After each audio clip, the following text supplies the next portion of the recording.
Estás escuchando La Esfera Celeste.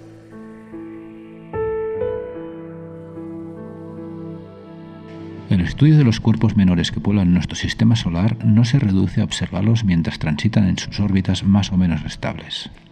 A veces, estos cuerpos de distinto tamaño y composición acaban impactando planetas o satélites en brillantes eventos como disfrutamos en las populares lluvias estrellas. Hoy hablamos del estudio de estos impactos en nuestro planeta y en la Luna, y de la información que arroja el análisis de sus trayectorias y su luz. Hablamos con José María Madiedo.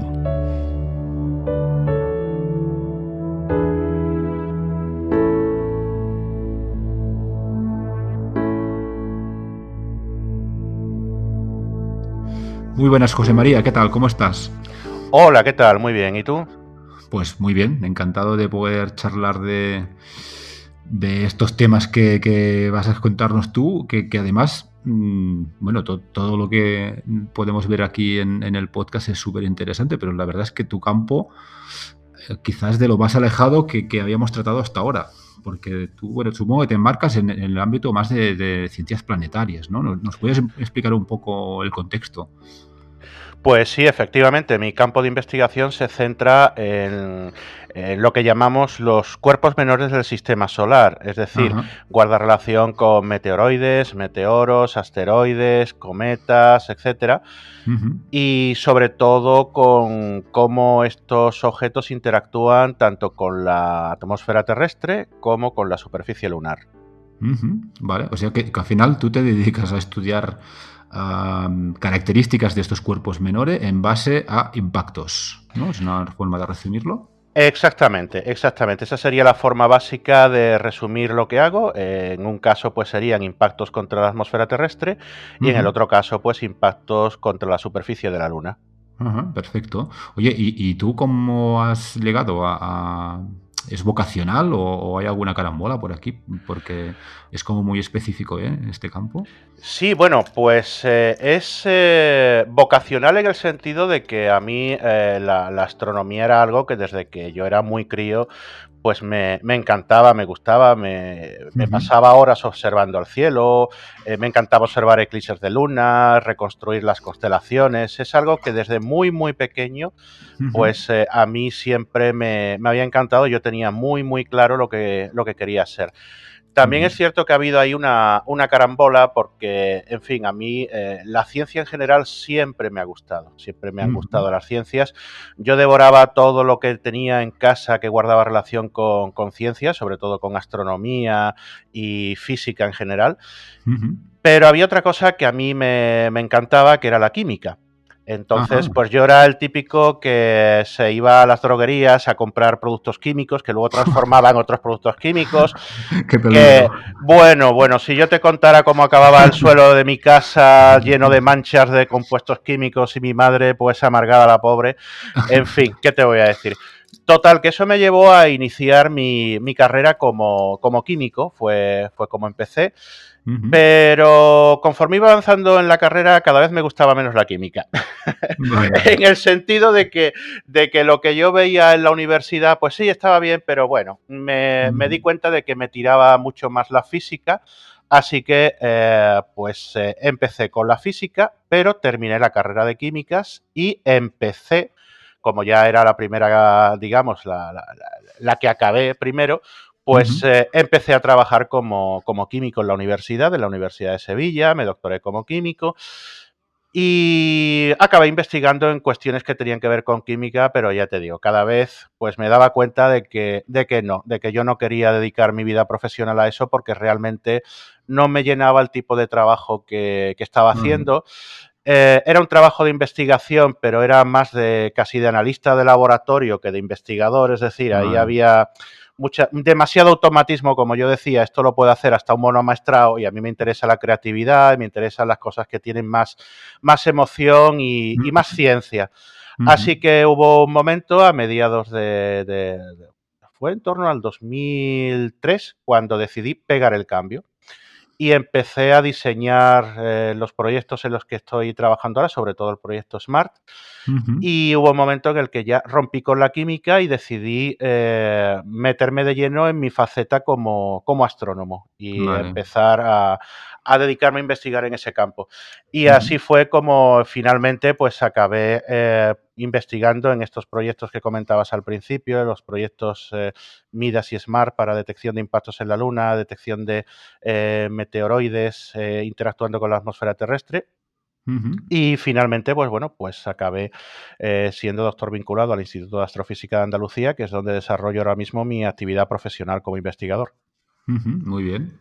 Muy bien, pues si te parece, podemos entrar ya directamente a hablar de estos proyectos y podríamos empezar por el proyecto SMART, Ujú, que, bueno, hablando de impactos, en este caso contra la atmósfera de la Tierra, ¿no? ujú. Y que, bueno, cuéntanos un poco en qué consiste el proyecto y qué tipo de detectores tenéis y cuál es la base Bien, de esto. pues el proyecto se basa en el uso sobre todo de cámaras de muy alta sensibilidad que están monitorizando sobre todo el cielo nocturno. Hay también Ajá. algunas cámaras que se dedican a la monitorización diurna, pero son las menos. El proyecto SMART pues, se inició, si no me falla ahora mismo la memoria, en torno al año 2005, 2000, sí, 2005, finales de 2005, creo recordar. Ujú. Y a partir de ahí pues fue creciendo en lo que se refiere a número de cámaras, número de detectores, número de ubicaciones en las cuales se implantaban esas cámaras. Y finalmente, pues el proyecto ha acabado en 10 puntos de la geografía de nuestro país, 9 en Andalucía y uno en Castilla-La Mancha. Ujú. Y como decía, pues utiliza la base del proyecto, pues sería la utilización de cámaras de muy alta sensibilidad, Ujú. cámaras que vigilan el cielo nocturno y a través de un sistema que está totalmente automatizado porque las cámaras no graban continuamente lo que sucede en el cielo. Las cámaras Ujú. están atentas a que se produzca en el cielo algún evento, algún movimiento, digamos, porque se basan en detección de movimiento, y cuando detectan que algo se ha movido en el cielo, que puede ser pues desde un meteoro hasta, que te digo yo, un murciélago que pase por delante, lo que sea, Ujú. Ujú. pues lo graban en disco duro y a partir de ahí pues hay otro sistema automatizado basado en software que empieza a discriminar si lo que se ha detectado es pues algo que no tiene nada que ver con lo que pretende detectar el proyecto o si es algo interesante. Vale, Y vale. todas esas detecciones se llevan a un servidor central automáticamente, todas las detecciones de los distintos observatorios se vuelcan en un servidor central que coteja, una vez que termina la observación nocturna, si un mismo evento se ha detectado simultáneamente desde al menos dos observatorios Ujú. y a partir de ahí pues se procede al análisis de datos, porque si tenemos una detección simultánea desde dos ubicaciones diferentes, pues ya podemos saber un montón de cosas. Podemos saber Vale. qué trayectoria siguió en la atmósfera el objeto, podemos saber si llegó o no llegó al suelo, podemos conocer su órbita en el sistema solar. Si tenemos la órbita, podemos tratar de averiguar en un momento dado si venía de un determinado cuerpo menor, de un determinado asteroide, un determinado cometa. Ujú. Ujú. Y el sistema pues se utiliza también redes de difracción para descomponer la luz que emiten estos Vale, fenómenos y a partir de ahí pues hacer un análisis de esa luz descompuesta mediante esas redes de difracción para obtener información sobre la composición química de estos objetos. vale, vale. Oye, una curiosidad, entiendo que debes tener un montón de ruido, ¿no? Porque cosas que brillan y se mueven en el cielo, empezando por aviones y acabando por la ISS y satélites y tal, debe ser. O cómo lo gestionáis esto? Pues sí, hay muchísimo ruido, hay muchísimos falsos positivos y no solamente los que has comentado de otros objetos que se mueven en el cielo, como aviones, satélites y demás, sino incluso algo que es muy interesante, que son los propios rayos cósmicos que Ujú. cuando inciden en el sensor de la cámara, pues dejan su huella característica y eso pues lo detecta el sistema como algo que de pronto ha aparecido en el cielo, cuando realmente no ha aparecido en el cielo, es simplemente una cuestión electrónica generada en Ajá. el chip de la cámara por algo que sí venía de fuera de la cámara, ¿no? Ujú. Entonces se generan efectivamente muchísimos falsos positivos Y todo eso, pues hay que discriminarlo. Algunos se discriminan mediante el propio software, pero otros hay que discriminarlos a mano, digamos, a ojo. Vale, vale. Porque si uno trata de ser. Uno trata de basarse demasiado en la inteligencia artificial, pues corre el riesgo de que lo que realmente es algo interesante, de pronto ese software diga, no, esto es un falso positivo y perdamos algo interesante. Vale. Entonces siempre se prefiere tener algo de ruido no filtrado y hacer una última filtración a mano para así garantizarnos que hay cosas Ujú, que no vamos a perder. ujú. Muy bien. Muy bien. Has comentado un par de cosas, ¿no? Muy interesantes que se deducen, ¿no? de esas imágenes que capturáis, que son, bueno, el tema del espectro, que ya lo comentaremos, pero además inducir la órbita desde un... Es decir, a mí es que me parece un poco bestia, ¿eh? Pero que cuando haya una lluvia de estrellas, pues más o menos en función de la dirección, ¿no? Pues presupongas el radiante y esas cosas, pues Ujú. lo tenemos asimilado. Pero a partir de un vídeo podéis llegar a afinar tanto como para predecir si eso provenía de un cuerpo menor o de una región concreta o de otra. Sí, efectivamente. Lo que se hace es aplicar una técnica que permite triangular la trayectoria real en la atmósfera a partir de la trayectoria aparente desde cada punto de observación. Mm, ujú, Entonces, cuando tenemos la trayectoria en la atmósfera, cuando sabemos exactamente qué camino real es el que ha seguido el objeto, saber el radiante, por ejemplo, es algo pues que se hace del tirón, porque simplemente hay que prolongar esa trayectoria hacia el cielo y ver ujú. de qué coordenadas de ascensión, recta y declinación pues procedía, ¿no? Ajá. Esa línea, ese meteoro.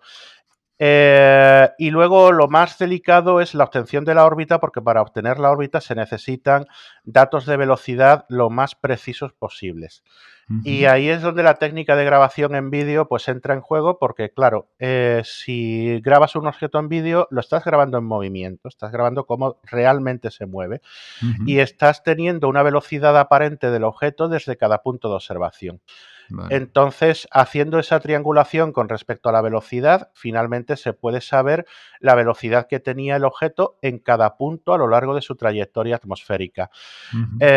Son objetos, hay que recordar que son objetos que están penetrando en la atmósfera y que la atmósfera tiende a frenarlos conforme el objeto Claro. se va acercando al suelo.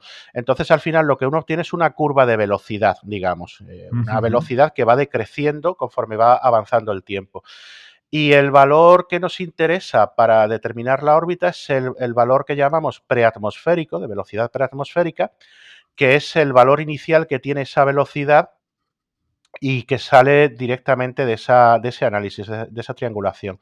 Ujujú. Teniendo la velocidad, teniendo la trayectoria, es ya simplemente aplicar unas ecuaciones estándar para determinar la órbita del objeto en el sistema solar antes de que impactase contra la atmósfera terrestre. Vale.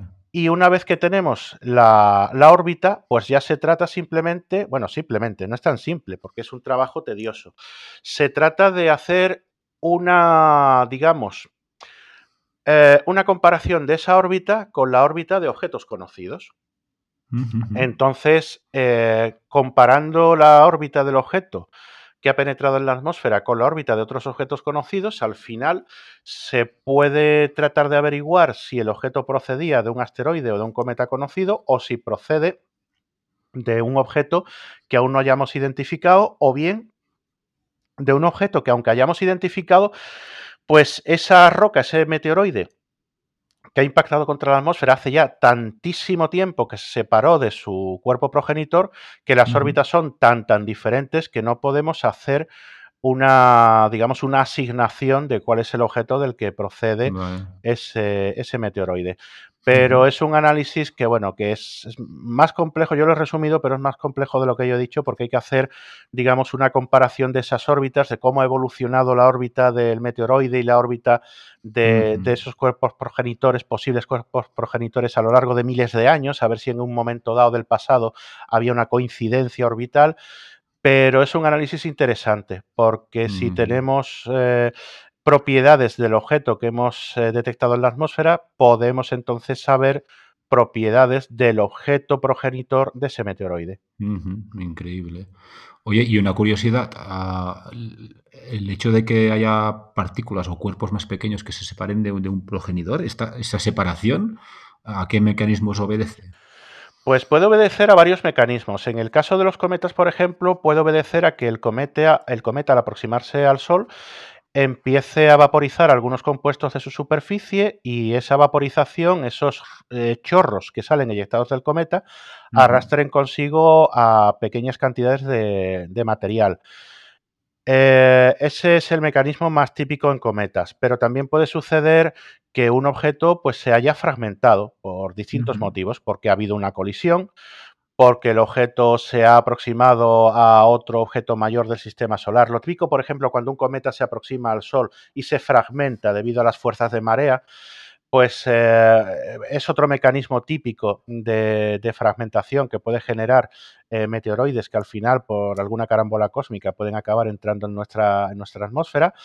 Puede ser también por una ruptura rotacional, es decir, que un objeto empiece a rotar tan rápido que la fuerza centrífuga supere a las fuerzas de cohesión que mantienen unidos algunos materiales a la superficie de ese objeto y esos materiales pues acaben teniendo su propia órbita alrededor del Sol. Y, en fin, básicamente estos serían los mecanismos más comunes. Vale. Ajá, muy bien.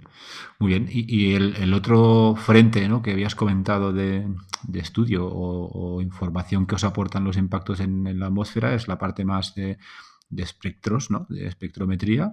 Ujú. Y aquí, bueno, que intuyo que a lo mejor es la parte que se acerca más a lo que hacías tú cuando hacías química, ¿no? Porque al final aquí Bueno, debéis de ojalá. decir compuestos y tal. Ojalá, no. Ojalá se hubiera Vale, parecido más a la parte que yo hacía en química, porque entonces me habría gustado más la química. vale, Pero, correcto. pero Sí, sí. sí que es cierto que ahí es donde mi bagaje como químico también me ha apoyado mucho.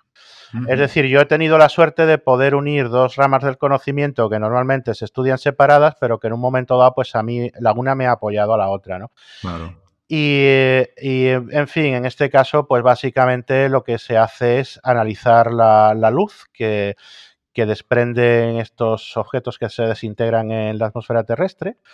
Ujú, Esa luz se descompone mediante redes de difracción y mediante un software propio desarrollé en su día, pues lo que se hace es identificar en ese espectro, que el espectro no deja de ser, como yo suelo decir, una especie de código de barras, ujú, y ese código de barras está generado por determinados átomos o determinadas moléculas, pues identificar las líneas que hemos medido con las líneas típicas que emiten determinados átomos o determinadas moléculas y a partir de ahí ujú. averiguar qué había en el meteoroide, qué compuestos había en Vale. el meteoroide e incluso tratar de averiguar cuál es la composición relativa, la abundancia relativa de cada compuesto dentro de ese material.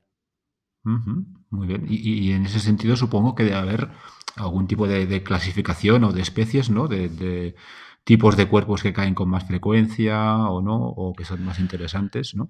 Sí, hay una variedad grande que refleja también la variedad de cuerpos menores que orbitan alrededor del Sol. Por ejemplo, hay cuerpos que son metálicos, que están compuestos fundamentalmente por hierro, por níquel y por elementos afines que tienden a Ujú, asociarse tanto a un metal como a otro. Y que, bueno, cuando caen en la Tierra y se han recuperado, pues son los típicos meteoritos metálicos, ¿no? Que hemos visto todos. Entonces, estos objetos ujú, pues tienen lógicamente un espectro muy típico donde hay presencia pues de eso, de hierro y níquel y algún metal más, algún compuesto más, pero carencia de ujú, otros compuestos típicos de otros materiales que orbitan alrededor del Sol.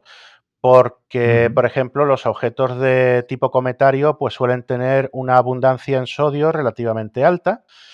También suele haber calcio. En casi todos los casos las líneas típicas son de hierro, el hierro no falta nunca, es ujú. extrañísimo. O sea, yo no he visto aún ¿Ah, sí? ningún espectro que no contenga hierro en mayor o menor medida. Ujú, Pero sí la variación en el sodio, por ejemplo, es muy grande, desde no haber nada hasta haber muchísimo. Y otros compuestos como el calcio pues también pueden tener una abundancia muy variable. También puede haber cromo, titanio, eh, Ujú. también pues algunos óxidos típicos como óxido de aluminio, silicio, manganeso, magnesio. El magnesio también es muy típico en estos materiales, y en función de la abundancia relativa de cada uno de ellos, pues podemos conocer algunas cosas sobre la historia de estos objetos en el sistema solar o la naturaleza química en sí de estos objetos que orbitan alrededor del Sol. Entonces es Ujú. un campo muy interesante y es básicamente el campo que le da el nombre al proyecto, porque la S de SMART viene de spectroscopy y Vale. entonces es una técnica clave para ese proyecto. Ujú. Muy bien. Y todo esto, José María, ¿cómo queda de lejos del ámbito no profesional? Porque, claro, en el ámbito de los cuerpos menores, sí que en el ámbito amateur, aunque sea una palabra que no nos acaba de convencer, hay mucha gente trabajando en astrometría, por ejemplo, de cuerpos menores o fotometría también, ¿no? Para Ujú. inducir rotación de asteroides y analizar cometas. Pero en el campo, es decir, en detección, ¿se entiende que hay ámbitos de colaboración en el campo Sí, que sí, estés sí tú? los hay, sí los hay. Hay colaboración en el campo de la detección, y de Ujú. hecho hay amateurs que trabajan pues casi de forma continua, podríamos decir, enviando datos sobre este tipo de procesos. Pero lo curioso es que en los últimos años me he dado cuenta de que hay otro campo de acción de amateurs que ni siquiera hace falta que coloquen su equipamiento ni que estén observando ni nada, como son, por ejemplo, las redes sociales. Cada Ujú. vez es más común estar trabajando de noche y que de pronto te salte Twitter, por ejemplo, y te empiecen a llegar avisos de que la gente ha visto pues un meteoro muy brillante desde tal ubicación. Y Vale. entonces eso ya te pone en alerta.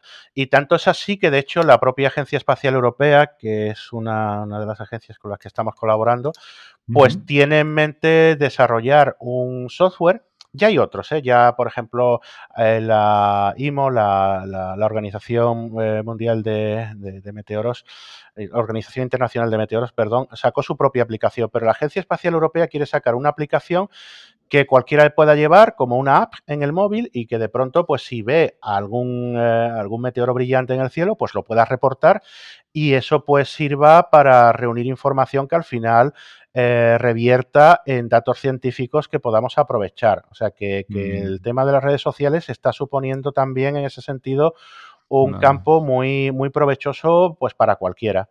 Vale, pero esa información que aumentas, entiendo que es información como de soporte para ayudar a refinar, pero no, a partir de ahí no podemos inducir directamente. Es decir, si un aficionado cuelga un vídeo ¿no? de un evento, a partir de ahí no trabajáis, supongo, ¿no? Es más para poneros. O Pues sí. normalmente no, porque de hecho, mira, el proyecto SMART, por ejemplo, tiene ya prácticamente 90 cámaras en funcionamiento. Entonces, es muy difícil que a esos detectores se les escape algo.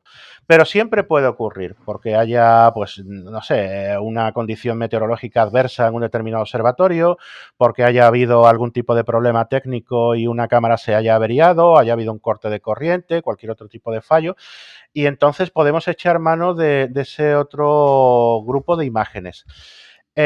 Incluso en algunos casos se ha llegado a trabajar simplemente con registros visuales de personas que han sido testigos de un determinado evento muy brillante, que a lo mejor sospechamos que ha podido generar algún meteorito que haya caído al suelo. Y cuando eso ocurre así, pues se va a donde esa persona está, se le hace una entrevista.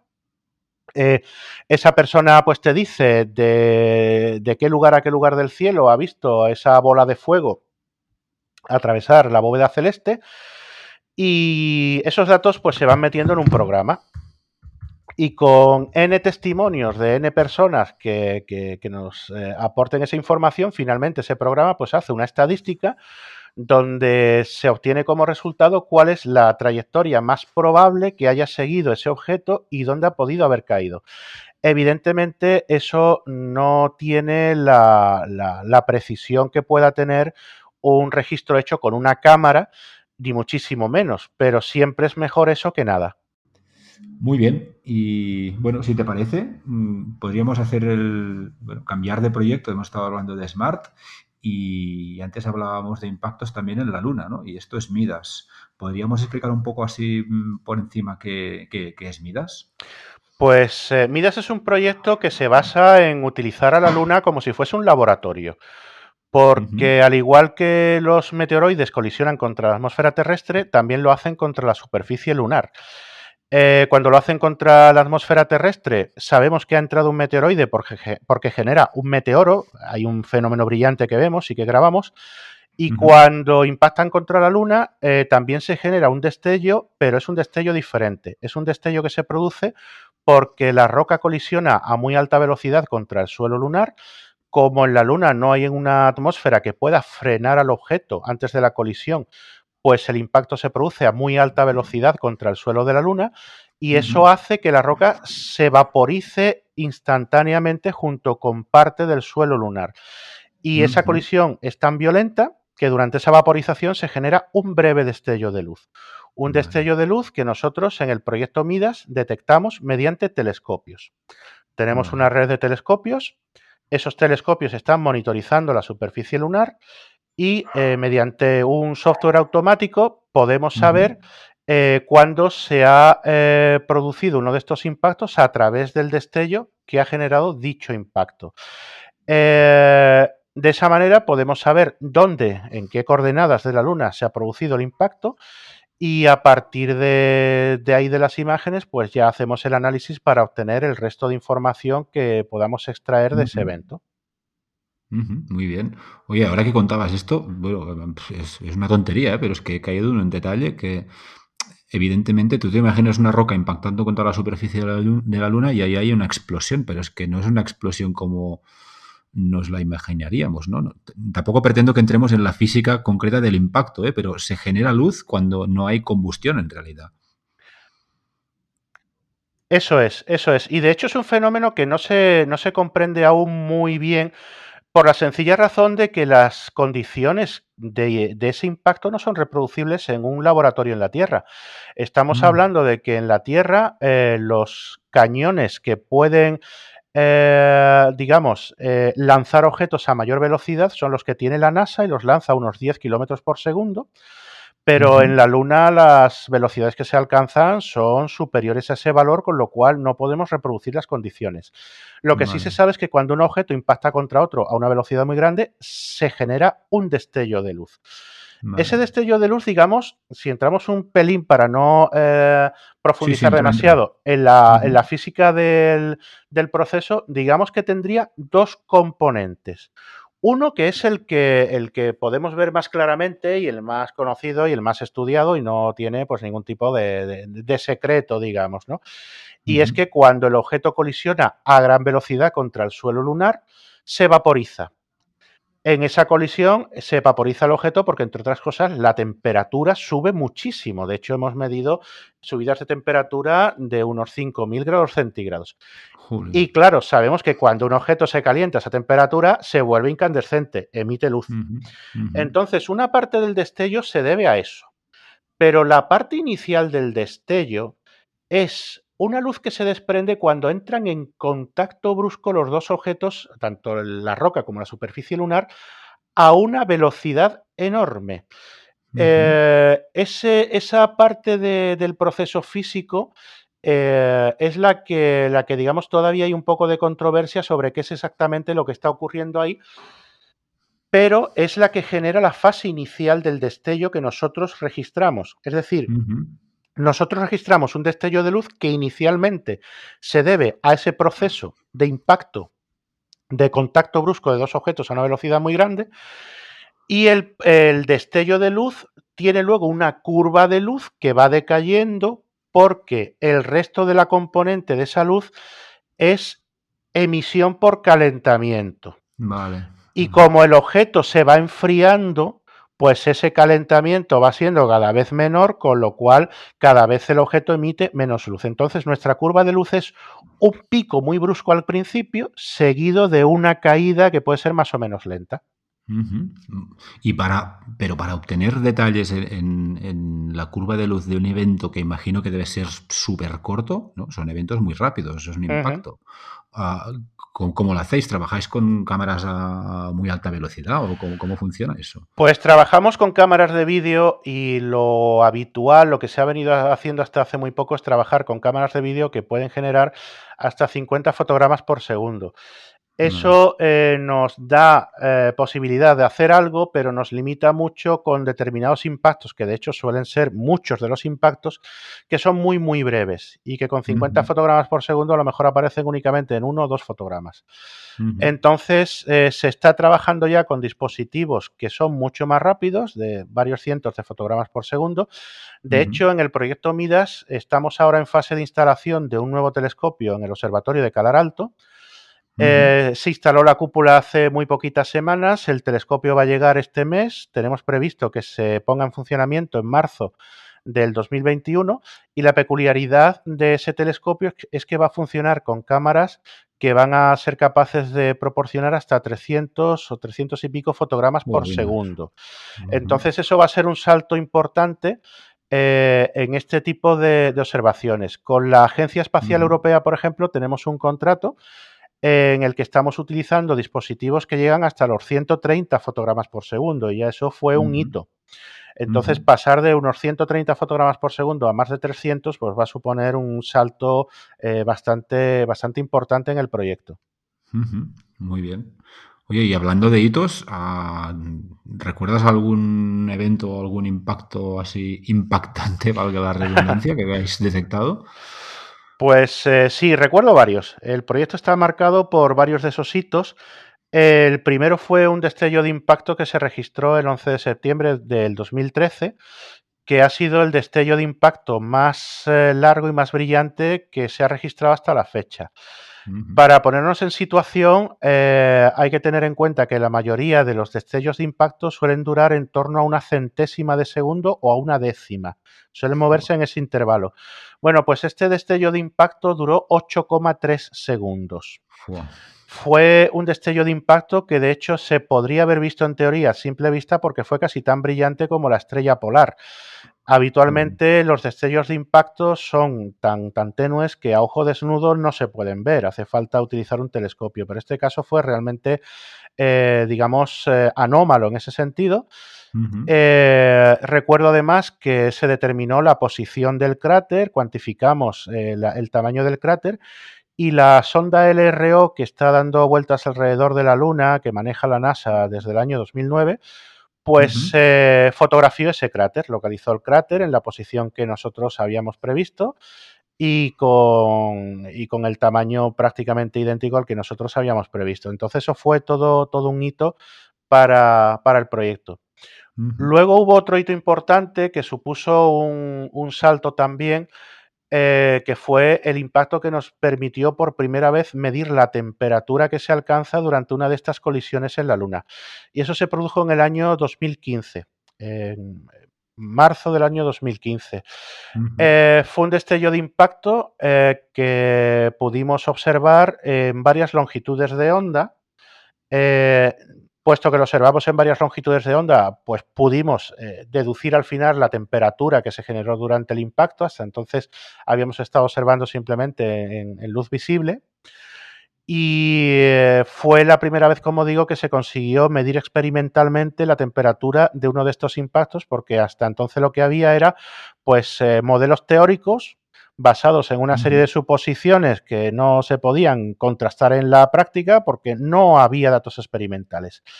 Vale. Y el último destello así remarcable que recuerdo fue el año pasado, en enero del 2019, durante un eclipse total de luna que pudimos ver desde Europa. Habíamos intentado, y otros observadores habían intentado una y otra vez y sin éxito, detectar destellos de impacto durante eclipses lunares. Ujú. Porque la cuestión con este tipo de proyectos está en que nosotros no observamos toda la luna, observamos solamente la parte no iluminada de la luna, porque los Vale. destellos de impacto son tan tenues que resaltan sobre el fondo oscuro de la zona no iluminada, pero si observáramos la zona iluminada, el brillo del suelo lunar los enmascararía completamente y no veríamos nada. Entonces, podemos observar solamente durante el cuarto creciente y el cuarto menguante. Pero claro, un eclipse lunar es una ocasión muy propicia para observar impactos durante la luna llena. Y podemos observar toda la luna, porque durante un eclipse lunar la luna se oscurece y tenemos toda la luna a nuestra disposición para detectar impactos.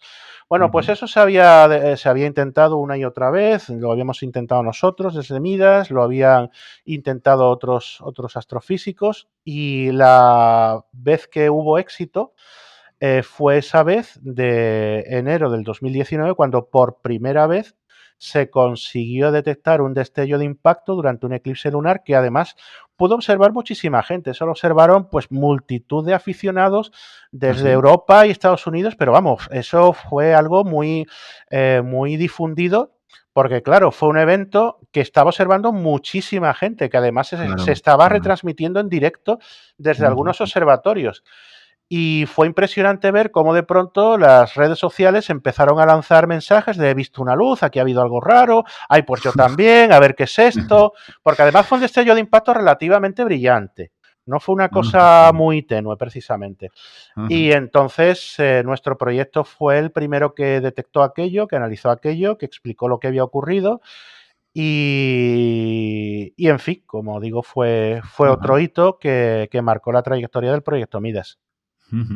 Muy bien, mira, justamente ahora te iba a preguntar también por el papel de los aficionados en este campo, pero antes, bueno, hay muchísimas restricciones técnicas, supongo yo, aquí, porque al final son equipos muy especializados y tal, pero me venía a la cabeza, cuando observáis la luna en busca de destellos, ¿observáis toda la parte no iluminada o escogéis campos concretos? Es decir, ¿a qué entiendes un poco? ¿Hay una componente de suerte aquí? ¿Hay un tipo de predicción? ¿Tenéis una resolución concreta? ¿Cómo funciona esto? Bien, pues lo que tenemos que hacer es evitar el terminador, porque si entra el terminador en el campo de visión se nos mete muchísima luz, la cámara se satura y no detectamos nada. Entonces nos tenemos que limitar a la zona oscura, pero evitando esa región. Se desarrolló un software, desarrollé un programa que permite hacer una previsión en función de las lluvias de meteoros que están activas, porque hago un paréntesis, las lluvias de meteoros que están activas en la Tierra también están activas en la Luna, porque son dos objetos que están muy próximos en el espacio. Entonces, en función de las lluvias de meteoros que están activas en la atmósfera terrestre, el software hace unos cálculos y ve en qué zonas de la Luna es más probable que se produzcan impactos, pues qué te digo yo, de las Perseidas o de las Gemínidas, y en qué zonas en principio no se van a producir impactos. Entonces nos centramos en esa zona. También es cierto que en cualquier zona puede producirse un impacto porque tenemos lo que se llama la componente esporádica. La componente esporádica en los meteoroides pues son aquellos que no están asociados a ninguna lluvia de meteoros y por tanto pueden venir de cualquier lugar del cielo, y eso en la Luna se traduce en que pueden impactar en cualquier zona de la Luna. Entonces hay una componente ahí digamos, de arbitrariedad, por decirlo de alguna forma, o de imprevisibilidad de cara a que el impacto de un esporádico se pueda producir en una zona o en otra.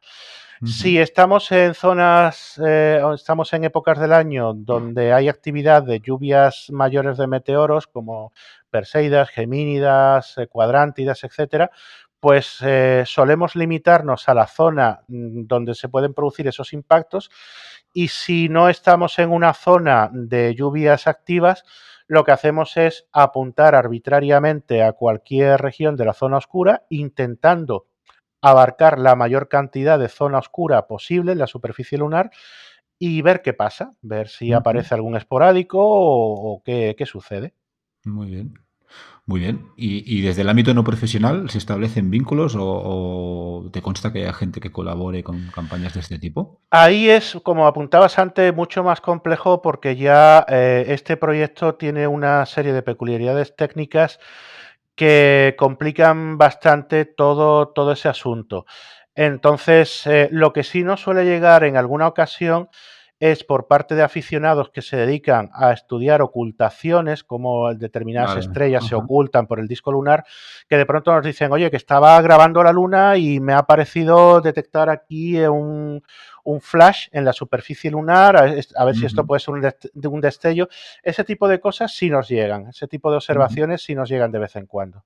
Ujú, ajá. Porque para que nos hagamos un poco una idea, cuando dices que son destellos muy poco luminosos, ¿eso se puede calificar en términos de magnitud o Sí, sí? sí, estaríamos hablando de magnitudes que rara vez son más brillantes estos eventos que la magnitud estelar 5 Ujú, y suelen estar entre magnitud 7, magnitud 9, a veces incluso más débiles. Entonces son magnitudes tenues ujú. y, en fin, por eso además hay que observar la parte no iluminada de la Luna para que un brillo así tan tenue pueda resaltar sobre un fondo que tiene una oscuridad más grande, ¿no? Claro, claro. Y además trabajando en vídeo, ¿no? Que al final son magnitudes que en astrofotografía son muy asumibles porque al Claro, final pues, le das profundidad a la imagen y tiempo y ahora claro, pero en claro. vídeo es más complejo, ¿no? Claro. Claro, claro, claro. Además, como el Ujú, destello dura una centésima de segundo, aunque hicieras una claro. larga exposición, no lo pillarías con una cámara convencional, probablemente, Mm, porque ujú, no es como cuando apuntas a un campo estelar y dices, bueno, aquí hay estrellas magnitud 14 o 15 o 18, y simplemente es cuestión de dejarla X tiempo funcionando, que las voy a captar y las voy a fotografiar bien. claro, Aquí no, aquí claro. es que la duración es tan pequeña que o tu cámara es lo suficientemente sensible como para ser capaz de grabar el objeto en un tiempo de integración tan corto o simplemente pasa desapercibido. Ujú, ujú. Claro. Muy bien. Y oye, una última duda. Al final de esos impactos, antes hablábamos, cuando hablábamos de la atmósfera, deducíamos trayectorias y podíamos llegar a inferir incluso el cuerpo progenitor, ¿no? Y Ujú. en este sentido, aquí podemos generar ese tipo de datos en función del impacto. Es decir, al final, ¿la luz te aporta información sobre la dirección o es demasiado pedir ya esto? No, la luz lo que aporta es la posición. El objeto no lo vemos llegar a la Luna, con lo cual no sabemos de qué dirección procedía. Ujú, No ujú. sabemos qué órbita seguía la roca antes de impactar contra la superficie lunar y si no sabemos la órbita, no Claro. sabemos de qué cuerpo progenitor viene. Ujú, Pero ujú. ahí también el proyecto Midas, pues, eh, mm, tuvo un logro hace una serie de años, porque todos los investigadores que estamos con proyectos similares, entre ellos la NASA, la Agencia Espacial Europea, también hay grupos en Japón, etcétera, pues nos Ujú, encontrábamos con esa limitación. Y aquí se desarrolló una técnica que, aunque no permitía conocer de forma no ambigua de dónde procedía el objeto, sí permitía conocer la probabilidad de que la ujú, roca procediese de un determinado objeto.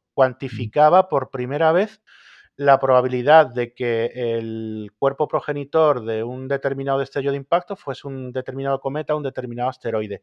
Con lo cual eso pues permite a su vez derivar otra serie de resultados y nos permite completar una información que anteriormente pues no Ujú, podíamos conocer.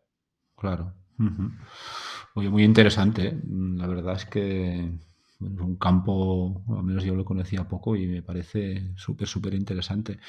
Am, José, bueno, para no robarte más tiempo, como podemos estar aquí charlando horas sobre estos temas, lo que haremos es llamarte algún día para tratar algún aspecto más concreto, porque es que hemos tocado muchas cosas y todo el tiempo el tema de cuerpos menores es súper interesante.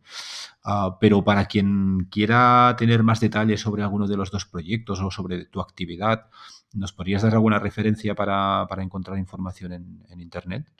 Pues sí, el proyecto, o los dos proyectos, mejor dicho, tienen una página web que es www.meteoroides.net Ujú, y a partir de ahí pues hay acceso a en qué consiste cada proyecto, incluso hay acceso a canales de YouTube que publican algunas de las imágenes que se han obtenido tanto de destellos de impacto en la Luna como de grandes bolas de fuego detectadas en la atmósfera terrestre, ujú. información adicional que en un momento dado pues podría ser útil.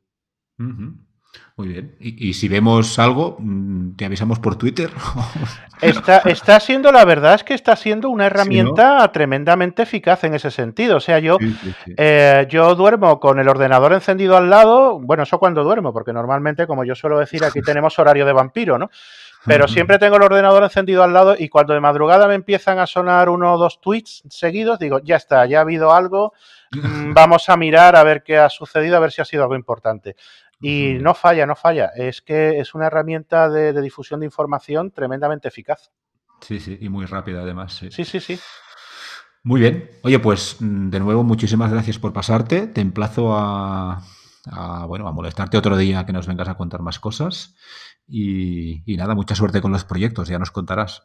Pues muchísimas gracias y para mí será un placer pues hablar en otra ocasión sobre este tipo de cuestiones porque además me encanta el trabajo que hago y me encanta divulgarlo. O sea que Ujú. por mi parte, cuando quieras.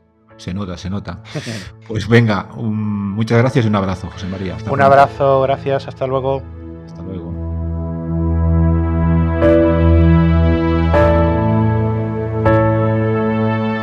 Podéis escuchar La Esfera Celeste en todas las plataformas de podcasting. Encontraréis más información sobre todos los episodios y sus invitados en laesferaceleste.com. Muchas gracias por acompañarnos y hasta el próximo viaje.